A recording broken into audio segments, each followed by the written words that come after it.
নিজের ভাগ ছেড়ে দেওয়া বুদ্ধি বলিহারি। বুদ্ধি কম তাই করেছি বাবা, আমার কতটুকু আমি করেছি, সংসারে সেটুকু করার মতো জায়গা আমার আছে তো। সে কথা মানা হবে কিনা জানি, তবে আমার মনে হয় এই অংশ তোমাদের বাবা ছেড়ে দেওয়াই উচিত। হ্যাঁ উচিত।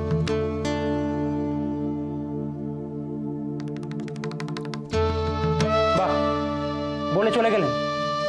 আচ্ছা, এরপর কি বাবা কিছু বলবে না, নাকি মার কথাখানা চুপচাপ মেনে নেবে? কি আর করবে, মুখেই যত হম্বিতম্বি। আমি ছাড়বো না, সবাই নিজেরটা গুছিয়ে নেবে, আর আমি কি এখানে বসে আঙুল চুষবো? এখন বলছো, কিন্তু মা যখন পরে এড়ে বসে থাকবে তখন পারবে মাকে রাজি করাতে? আমি বুঝি না এই বিষয় সম্পত্তির ব্যাপারে মেয়ে মানুষের এত কথা বলার কি আছে। তা বলে চলবে? আমাদের মা তো আর যে সে মেয়ে মানুষ নয়, একেবারে লিখিয়ে পড়িয়ে জাঁজরেল মেয়ে মানুষ। তিনি যখন উচিত বলে গেছেন, সে উচিতকে খণ্ডাবে সে সাধ্য কার? যেটা উনি উচিত বলে গেছেন সেটা উনি প্রমাণ করেই ছাড়বেন।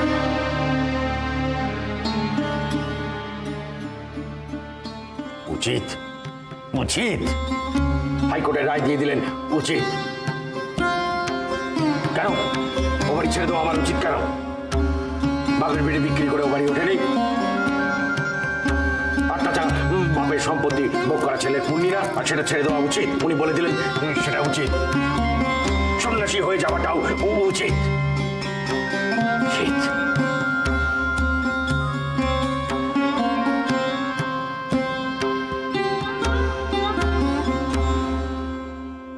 কি বাবা, তুমি এখানে বসলে যে? একটা কথা বলে দিচ্ছি যাবো, ওই নিয়ে কিন্তু আমাকে কিছু বোঝাতে এসো না। আমি আমার অংশ ছাড়বো না, ব্যাস।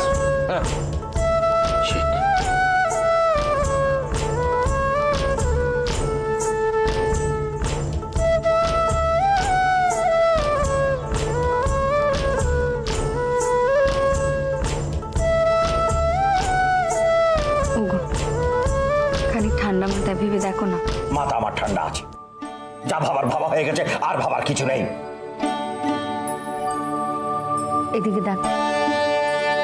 আচ্ছা কও, তুমি কোনো কালো বাড়ি গিয়ে থাকবে, আমরা কেউ থাকবো? সে না থাকি না থাকবো তা বলে যারা মানুষ কথাটা তো ফেলে দেওয়ার না। আজ বাদে কারো বাড়ি বিক্রি হবে, তখন তখন আমি আমার এই অংশ থেকে বঞ্চিত হব না? তেমনটা যদি সত্যিই হয়, বড় ঠাকুর তোমাকে এসে বঞ্চিত হতে দেবেন? অধিকার একবার ছেড়ে দিলে সেখানে আর কিছু থাকে না। আর তাছাড়া এইসব ব্যাপারে তুমি মাথা ঘামাচ্ছ কেন? যেটা বোঝো না সেটা নিয়ে কথা কইও না। হ্যাঁ গো, আমি বুঝি না।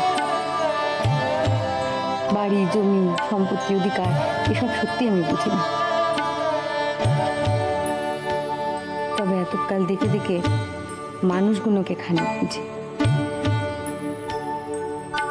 কেন কেন ওইটুকু অংশের অধিকার আঁকড়ে পড়ে থাকা? এটা তোমার কোনো কাজে লাগবে না, বরং সেখানে যারা বাস করছে সে তাদের কাজে লাগবে। তা যার যা কাজে লাগবে তাকে তাই পেতে হবে। আর তারা বাস করছে বলে তাদেরও বাড়িতে অধিকার আছে, আর আমার নেই? আছে তো, তোমার অধিকার আছে তো। তোমার অধিকার আছে বলেই না মা কোনো কালে শেষ ঠাকুরপোকে সে অংশ দখল নিতে দেন। তোমার অধিকার আছে বলেই তো বড় ঠাকুর আজও একইভাবে বাঁচিয়ে রেখেছেন তোমার অংশ। হ্যাঁ, তাতে কি? তুমি তোমার অংশ কান্না দলিল করে বড় ঠাকুর আর ছোট ঠাকুরপুর নামে করে দাও। দেখো, শেষ ঠাকুরপু যদিও বাড়িতে পাঁচিল তোলে, তবে তোমার অংশটুকু বাঁচিয়ে রেখে তারা ও বাড়িতে বাস করে কি করে? তুমি যদি এটুকু ছেড়ে দাও, তবে তারা খানিক স্বস্তিতে বাস করতে পারে। তার জন্য অধিকার ছেড়ে দিতে যাব কেন? আর আমি তো আর আমার অংশটা তালা দিয়ে আসেনি। যেমন সবাই ব্যবহার করছে তেমনই ব্যবহার করবে। তার জন্য দলিল লিখে দেওয়ার কি আছে? আচ্ছা ধরে নাও না কেন, শ্বশুর ঠাকুর মারা যাবার পর তোমাদের ছোট ছোট ভাই বোনেদের তো বড় ঠাকুরই মায়ের পাশে থেকে আগলেছেন, বড় করেছেন। এই যে তুমি আর সংসারে মাথা উঁচু করে চলে ফিরে বেড়াচ্ছ, এতে তো বড় ঠাকুরের কাছে তোমার ঋণের শেষ নেই। সে কথা তো আমি কখনো অস্বীকার করিনি। তুমি যখনটা যেমন বলেছো আমি তেমনটা বর্দার হাতে জোগান দিইনি। আর কেউ করেছে এরকম? আর কারোর কথা আমি জানি না। হ্যাঁ গো, মানছি তুমি যা কইছো তা ঠিক। তবে আজ তো তুমি ও বাড়িতে বড় ঠাকুরের পাশে সর্বক্ষণ নেই। সংসারে তুমি যে তার বড় ভরসার জায়গা। মানুষটা আজ নিজের ঘরে কোন ভাষা হয়ে পড়ে আছে। তোমার দায়িত্ব যে আরো বেড়ে গেল, তাকে জোরটুকু দেওয়ার, ভরসাটুকু দেওয়ার। তার জন্য দলিল করতে হবে কেন? মুখের কথা খারাপ কি যথেষ্ট নয়? না, নয়, তাতে তার জোর আসে না। তুমি আজ মুখে কথা কেনা কইছো, কাল তোমার ছেলেরা যে সে কথা রাখবে তার কি ঠিক আছে? তারা যদি বাপের অংশ দাবি করে বসে কাল,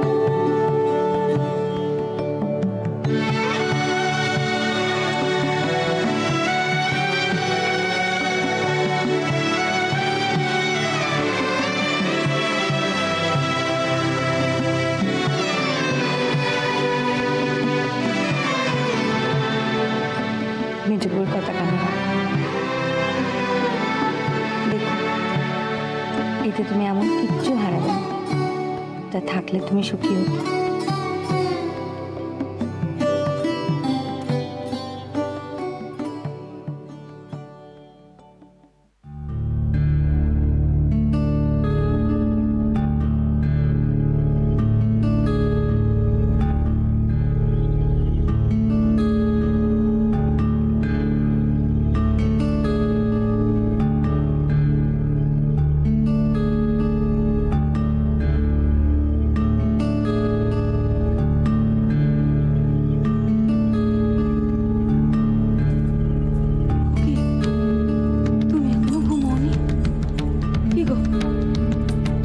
শরীর ঠিক আছে তো?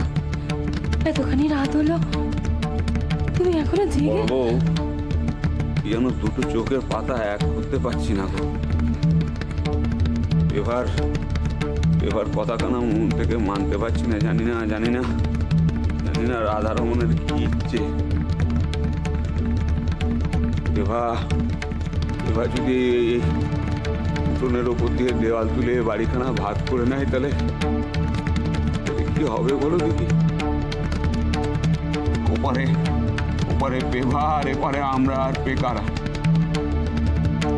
কি হয় গো বড় বউ? আজ বাদকাল বেকার যদি মনে হয় সেও আমাদের সাথে থাকবে না,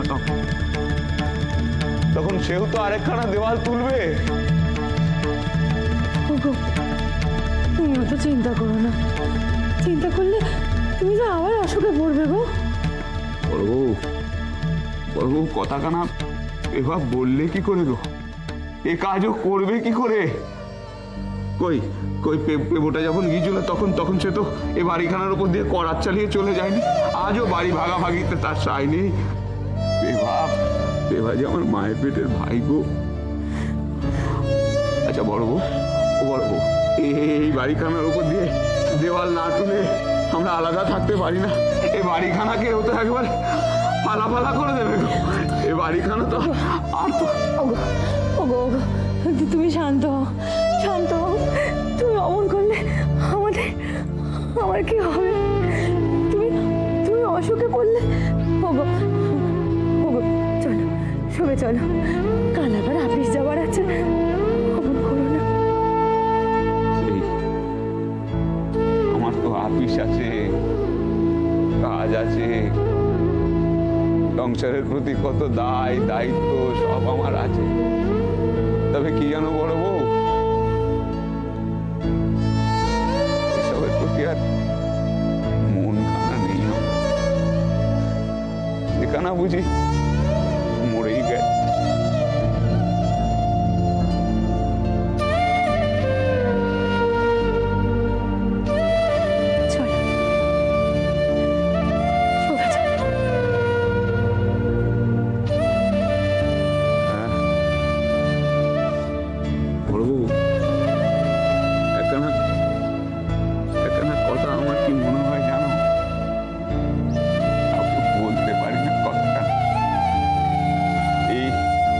এই বাড়ির উপর দিয়ে, এই সংসারের উপর দিয়ে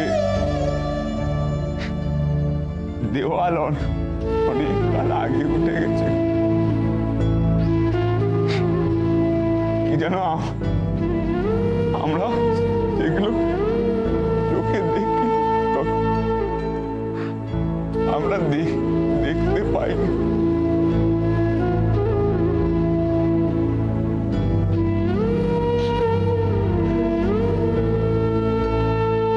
দেখো তুমি হা করে চেয়ে রইলে কেন বড় বউ? কথাখানা বুঝলে না, তাই না?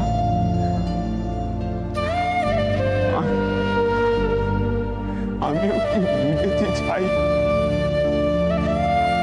আমিও বুঝিনি বড়, আমিও বুঝিনি এ সংসারখানা, আমিও বুঝলাম না বড়।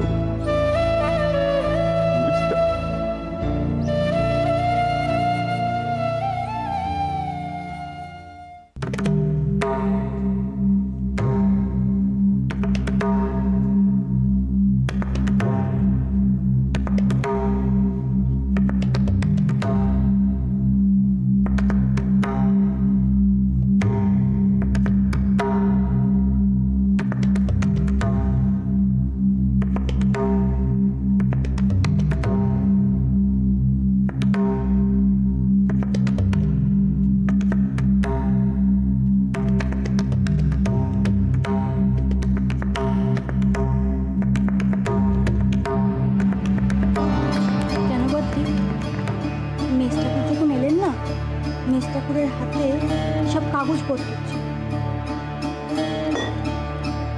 কাগজপত্র? সে কি রে?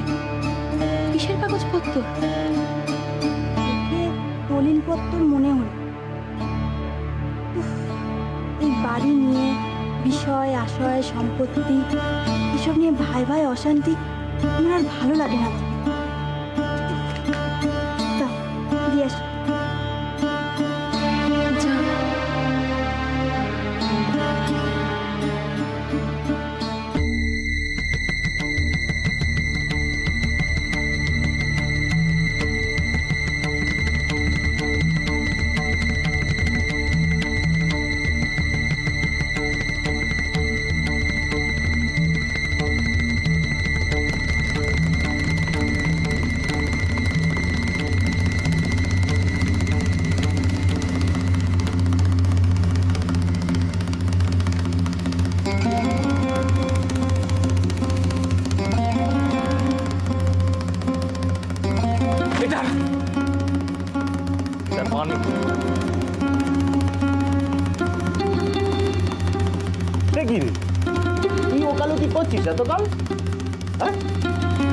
একখানা কাগজ পড়ে তার মানে উদ্ধার করতে পারলি না? না, আমি জানতে চাই দলিল খানার মানে কি।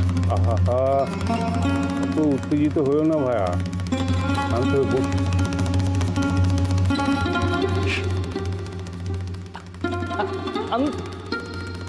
এখানা পড়বার পরেও আপনি আমাকে বলছেন শান্ত হয়ে বসতে? না না না, আমি জানতে চাই এসবের মানে কি। মানে খুবই সাদা।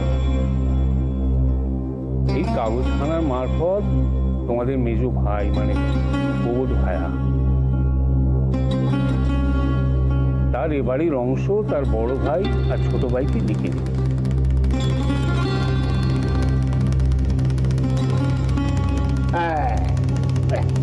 বেশ মোক্ষম সময় চা খানা এসে এই আলোচনায় কি চা না হলে জমে। দিন কেন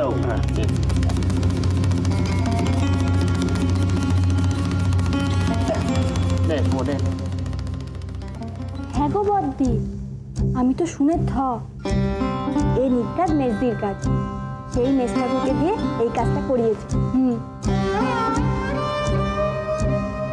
তবে কিনা অশান্তির গুরু ঠাকুর এখন ভোট পাকায় দেখ।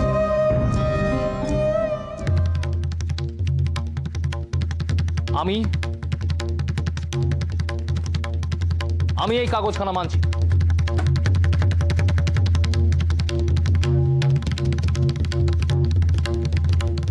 মানবি না মানে?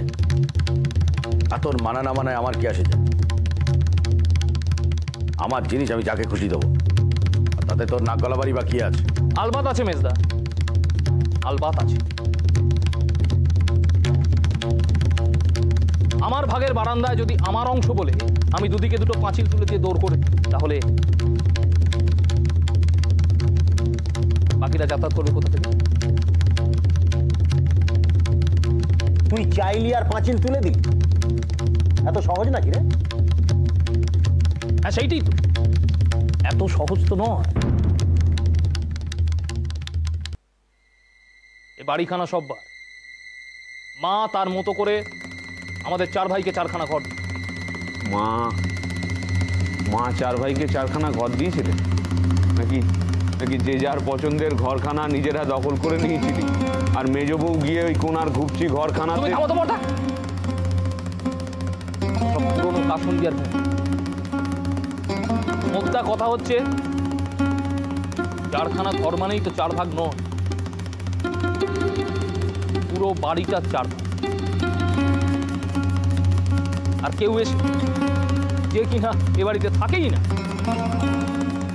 সে তার অংশ 2 ভাগ করে দিয়ে যাবে, আর আমি কি বসে বসে আঙুল চষবো? এত সস্তা। তুই কি চাষটা বলতো? তোমার অংশ যদি ভাগাভাগি হয় তবে সে 2 ভাগ, সে 3 ভাগ।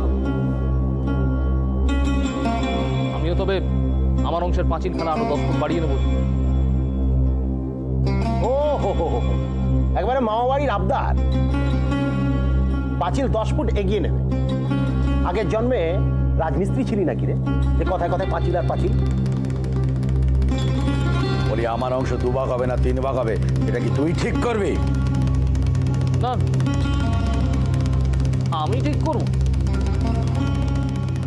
আইন ঠিক করব। আমি কোনো অন্যায় মেনে নেব না,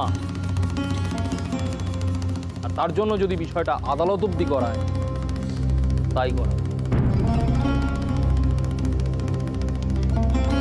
পুত্র যুধিষ্ঠির, আদালতে যাবি? আদালতে যাবি তো যা, শুনে রাখ, আমার অংশের কিছুই তুই পাবি না। তার জন্য তো যা করা তুই করে নে, এটাই আমার শেষ কথা। যাবে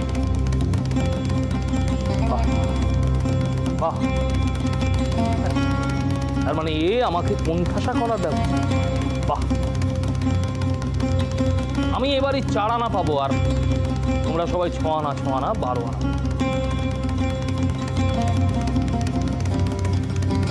তাই খুব ভালো লাগে। বাহ, তোমার অঙ্কে খানিক ভুল হলো ভাইয়া। উকাশ ভাইয়া, সুবোধ ভাইয়া 6 আনা 12 আনা নয়,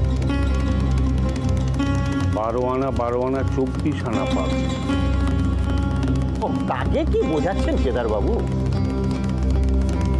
যে ছোট ছোট করে ভাগ করতে চায় সে মিলমিশের অঙ্কটা বুঝবে কি করে? বুঝলে কি আর তাকে 4 আনা নিয়ে বসে থাকতে হতো? ওপে বউ, তুই কেন কেন এমন মাথা খারাপের কাজ করছিস বলতো? হ্যাঁ, তুই দলিলখানা নিয়ে যেত, তুই দিতে এসেছিস, এই আমাদের ঢের রে, আমাদের পাওয়া হয়ে গিয়েছে, আমাদের বাড়ির ভাগ লাগবে। ওপেকা তুই একটুখানি বোঝা না ওকে।